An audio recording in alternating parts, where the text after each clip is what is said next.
안녕하세요, 투데이입니다. 예전에 역마살과 지살에 대한 영상을 올린 적이 있는데요. 이번에 12신사를 하면서 역마살과 지살에 관한 리뉴얼 영상을 제작해 보았습니다. 먼저 역마살부터 살펴보겠습니다. 우선 한자를 먼저 보시죠. 역, 역참, 역관역에, 말마에, 죽일살, 흉신살. 역마는 각 역참에 대기시켜둔 말을 뜻합니다.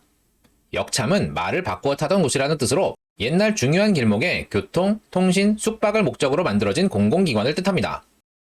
중국 원나라 시대에는 약 40km에 하나씩 역참을 두었고 조선시대에는 25리, 약 10km에 하나씩 역참을 두었다고 합니다. 역마들은 한 곳에 있지 못하고 역참과 역참을 계속 돌아다녀야 하죠. 그래서 역마살은 역마처럼 한 곳에 정착하지 못하고 이곳저곳 떠도는 삶을 살게 되는 살입니다. 그러면 역마살이 성립되려면 어떤 글자가 필요한지 보겠습니다. 역마살은 연지로 보는 법과 일지로 보는 법이 있습니다. 연지 역마는 조상, 그러니까 역마의 기운을 가진 집안이 됩니다. 조부모가 이동을 하는 직업을 가졌다든지 집안 전체의 이동이니까 초년의 이동을 많이 하게 됩니다. 일지 역마는 나 자신이 이동이 잦은 직업을 가지거나 이동이 잦은 배우자를 만나게 됩니다. 먼저 연지 역마가 성립되려면 연지에 해묘미가 있는데 다른 지지에 사가 있으면 역마살이 성립됩니다. 연지에 인호술이 있는데 다른 지지에 신이 있으면 역마살, 연지에 사유축이 있는데 다른 지지에 해가 있으면 역마살, 연지에 신자진이 있는데 다른 지지에 인이 있으면 역마살이 성립됩니다. 일지 역마도 마찬가지입니다.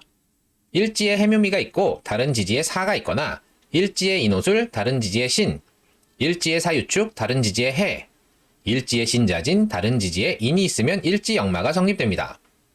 사주에 역마살이 있으면 이동이 잦습니다. 옛날에 이사나 이동을 하려면 현대에 비해 많이 고생스러웠죠. 그리고 한 곳에 정착하지 못하는 신분이 되겠죠. 옛날에는 이동하는 직업을 가진 사람을 귀하게 보지 않았었죠. 그래서 살인데요. 역마살의 가장 큰 특징은 역참, 그러니까 정해진 위치로의 이동입니다. 역마들은 항상 역참이 있는 곳으로 이동했습니다. 그리고 옛날에 보부상들 있죠. 보부상들이 조선 팔도를 이동하면서 장사를 해도 항상 정해진 곳을 다녔습니다. 장터가 서는 곳마다 이동을 했죠. 그래서 현대의 역마살도 그러합니다. 장거리 출퇴근, 출장도 정해진 곳을 자주 가고요. 보따리 장사도 항상 물건을 떼오는 그곳에 갑니다. 그리고 운에서 역마의 글자가 들어오면 이동수인데 그 위치가 이전에 염두에 두었던 그곳으로 갑니다. 그리고 역마살의 자매품이죠. 지살이 있습니다. 지살도 한자를 볼게요. 땅, 곳, 묻지에, 죽일살, 흉신살. 땅으로 인한 재앙으로 한 곳에 머무르지 못하고 떠도는 살입니다. 역마살과 비슷하죠? 근데 스케일이 다릅니다. 역마살로 이사하면 적어도 서울에서 대전, 부산 정도까지는 가야 합니다. 근데 지살로 이사하면 서울에서 경기도나 강원도, 비교적 가까운 동네로 가는 경우가 많습니다. 그만큼 고생의 정도가 덜하겠죠? 그리고 옆 동네니까 내 의지로 이동하는 경우가 많습니다. 역마살은 이전에 염두에 두긴 했지만 상황상 어쩔 수 없이 가게 되는 경우가 많습니다. 그러면 지살이 성립되려면 어떤 글자가 필요한지 보겠습니다. 연지나 일지에 해묘미가 있을 때 다른 지지에 해, 인호술이 있을 때 인, 사유축이 있을 때 사, 신자진이 있을 때 신이 있으면 지살입니다. 지살이든 역마살이든 인신사해로 이루어져 있죠. 인신사해는 삼행의 글자라고 하여 계절을 여는 지지입니다. 이전 계절에서 다음 계절을 시작하는 지지니까 계절이 기운을 가지고 들어와야겠죠. 움직임이 활발합니다. 그래서 역마살이나 지살이 아니어도 사주에 인신사해를 가지면 역마의 기운을 가집니다.